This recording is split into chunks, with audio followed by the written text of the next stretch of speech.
Zanzíbar es un archipiélago de Tanzania frente a la costa de África Oriental. En 2008 tuvo lugar aquí un apagón eléctrico que se alargó durante todo un mes. Un mes entero sin electricidad. Sin embargo, el apagón no afectó a toda la isla por igual, sino a los hogares que estaban conectados a la red. El resto de la población continuaba usando sus generadores diésel, haciendo su vida normalmente. Esto permitió a un grupo de investigadores estudiar lo que ocurría en Zanzíbar en lo tocante al sexo, entre los que tenían electricidad y quienes no la tenían durante un mes entero. 9 meses más tarde, en el grupo de personas que vivían sin electricidad, hubo un 20% más de nacimientos de lo que sería habitual, mientras que en el grupo que vivía aún con electricidad, pues no hubo ningún incremento de natalidad. Ya os podéis imaginar por qué. Sí. La falta de electricidad había invitado a la gente a tener más sexo. No es que los electrones disuadan de tener sexo o que nos vuelvan estériles. Es mucho más sencillo. Sin electricidad hay más oportunidades de aburrirse y el sexo es una buena distracción. Bien lo sabían los Monty Python.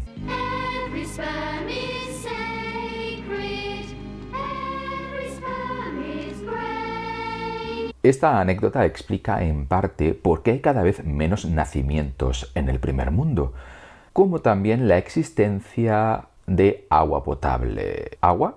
Sí. El agua también es un gran profiláctico que está por ahí. ¿No me creéis? Vamos a verlo mientras tomamos un café con agua y electricidad.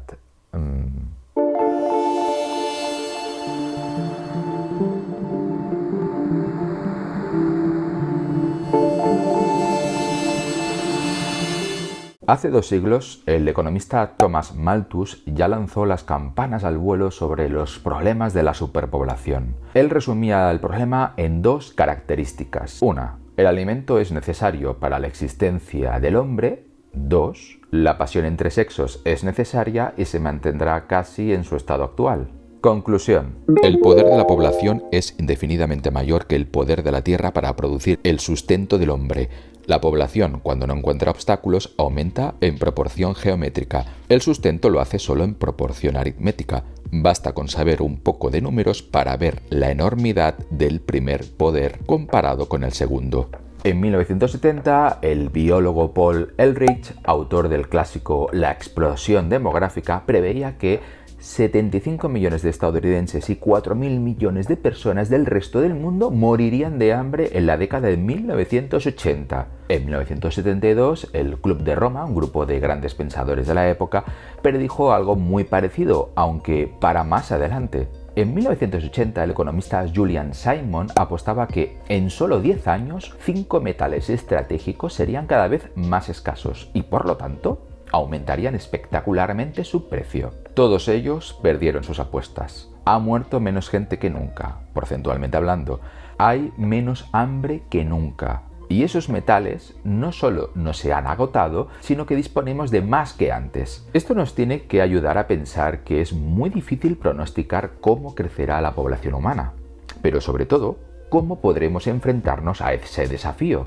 Lo que ocurre es que cuando pensamos que seremos más gente, lo pensamos sin cambiar nada de nuestro entorno, de nuestras posibilidades, de nuestra tecnología, olvidándonos de que al ser más gente también seremos más cerebros, y al ser más cerebros, pues también tendremos más ideas para obtener más recursos. Todos los que pronosticaban que íbamos a morir de hambre o que la Tierra estaba agotando sus recursos, en realidad estaban también subestimando el potencial de la invención y de la innovación que nos ha permitido aumentar espectacularmente el rendimiento de las cosechas a la vez que reducíamos el impacto medioambiental. O si eran muy escasos, sencillamente se han encontrado otros recursos alternativos.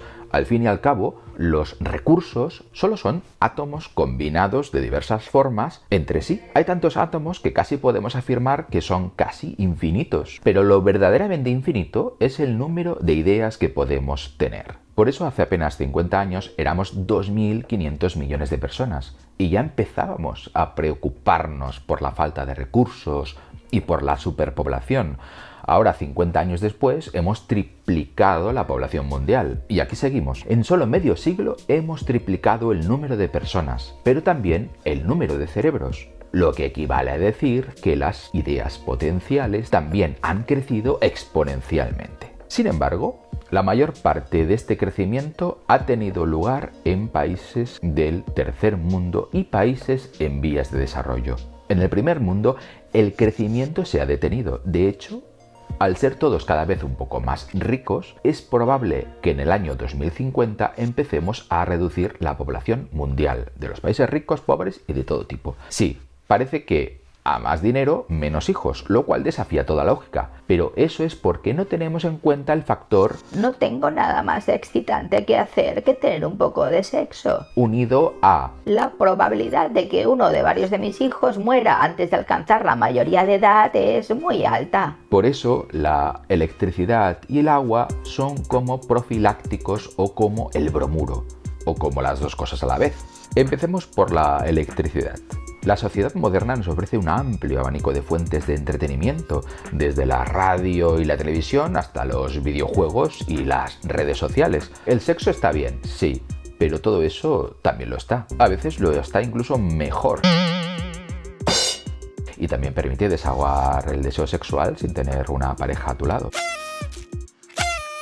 Por esa razón, la frecuencia de las relaciones sexuales no ha dejado de disminuir en las últimas décadas en países como Estados Unidos. En un estudio reciente se decía literalmente que los adultos estadounidenses tenían 9 relaciones sexuales menos al año a principios de la década de 2010, en comparación con lo que ocurría a finales de la década de 1990. En Japón aún es más grave. Según un nuevo análisis realizado por un equipo de investigadores de la Universidad de Tokio, casi una cuarta parte de los japoneses menores de 39 años son vírgenes. En general, esto significa que 1 de cada 10 hombres y mujeres japoneses de 30 años nunca ha tenido relaciones sexuales. En 2015, 1 de cada 4 mujeres y 1 de cada 3 hombres con 30 años eran solteros y la mitad de los solteros señalaba que no estaba interesado en las relaciones heterosexuales. Estamos hablando de Japón. Paralelamente, el agua potable también reduce la tasa de hijos por familia. Esto es así porque agua potable es sinónimo de menos enfermedades y menos enfermedades es sinónimo de menor tasa de mortalidad infantil. Al haber menor probabilidad de que mueran los hijos, la gente sencillamente tiene menos hijos. La razón es meramente de efectividad manual. Para desempeñar el trabajo en el campo sin tecnología se necesitan muchas manos. Por eso los agricultores tienen familias tan amplias. La lógica reproductiva es la siguiente. Al menos se necesitan 3 hijos por cada pareja, porque lo más probable es que uno muera. El otro se quede en casa para cuidar de la tierra y se ocupará de los padres conforme envejezcan. Para el tercer hijo se reunirá el suficiente dinero para que acuda a la escuela, de modo que tenga la oportunidad de obtener un trabajo mejor. En el siglo XX, las previsiones de alimentos aumentaron de forma exponencial, no lineal. Los agricultores recogían más cosechas en una misma parcela de terreno. Los procesadores transformaban una mayor parte de lo cosechado en alimentos para el consumo. Pero es que además empezamos a disfrutar del agua potable y otros avances que redujeron la mortalidad infantil, como ya se ha dicho, y también de la electricidad y de miles de opciones de ocio y de desahogo sexual. Todo eso hará que, como he dicho también, en unas pocas décadas dejemos de crecer desaforadamente. Pero vamos a ponernos en lo peor. Imaginemos que seguimos creciendo tal y como lo hacemos ahora, sin ningún freno. ¿Deberíamos asustarnos? Pues tampoco necesariamente. Mirad, actualmente somos muchas personas, sí, pero no somos tantas como parece. De hecho, si toda la humanidad se mudara a vivir a la península ibérica, más o menos podría vivir tranquilamente con una densidad demográfica no muy alta, aproximadamente la de la ciudad de Madrid. Es decir, si existiera una ciudad del tamaño de España, eso sería suficiente para que viviera toda la humanidad, toda, y el resto del planeta se quedaría vacío. Así que no somos muchas personas. Lo que pasa es que estamos muy repartidos por el planeta, de una forma muy desordenada. Mirad este mapa de África con mucha atención. En los mapas normalmente África aparece grande, pero no tan grande como verdaderamente es, porque entonces seríamos incapaces de ver el resto de continentes. Aquí podéis ver mejor a qué equivale África.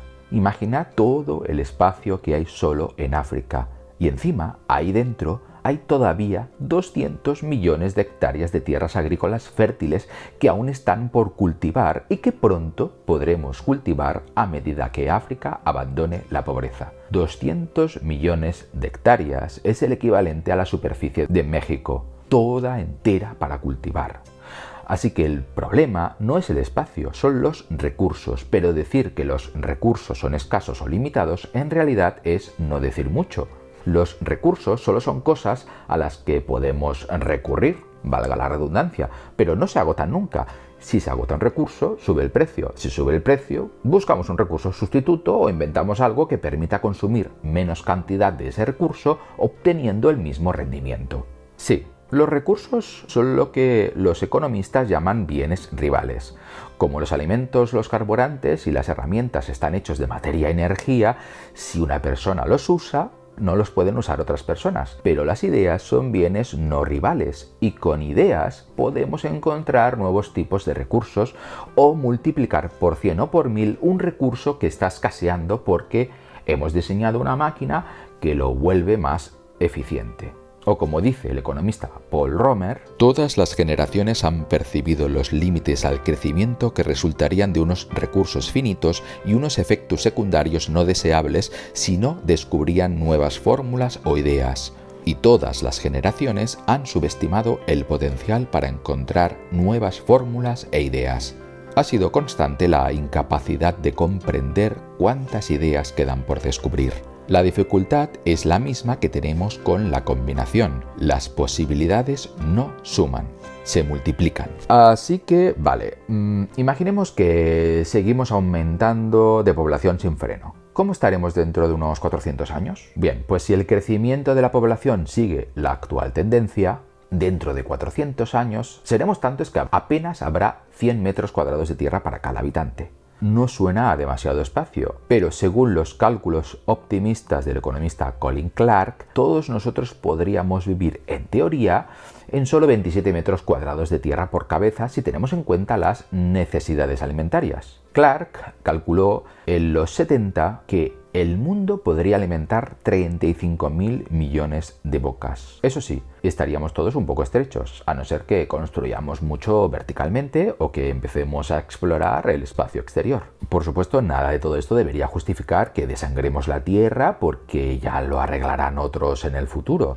Quizá alguno de los desaguisados que cometamos verdaderamente no tenga solución. Sin embargo, lo que todo esto significa es que nuestra comprensión de la relación de los seres humanos con el mundo material es más bien complejo, por no decir escaso, por no decir casi nulo. Y que desconfiéis del próximo que diga que el mundo se acaba, porque las ideas distan mucho de acabarse.